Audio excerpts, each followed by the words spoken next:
มา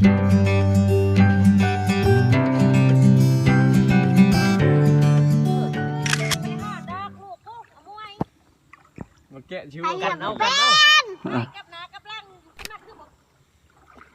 ตอนนี้กำลัง ไผ่เหือหันแบบบัก กลับ แกะ ตะฟังเสร็จ ไผ่ช่องขาง สีแรงๆประมาณ5 โมงบรรยากาศดีเลย ตอนนี้กำลังชิคามพังเชโดนโอ้พูนนกไล่แถวพูน ไฟเลยดิ พวกกำลังแอบไผ่เหือ เด้อ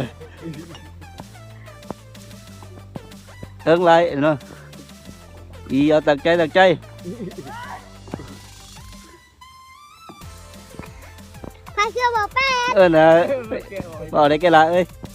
ดี๋ยวมึงมาแกะไพ่ จะได้มาแกะไปตี เหยียบนี่นะฝ่ายบุญนี่ ไผ่กันปัดว่า ไพ่กับไพ่คือผู้หญิงนี่บ่ไอ้อีกดิแล้วกูหันทันบ่ขึ้น เป็นผู้หญิงเห็นไผ่เหือเป็นผู้หญิง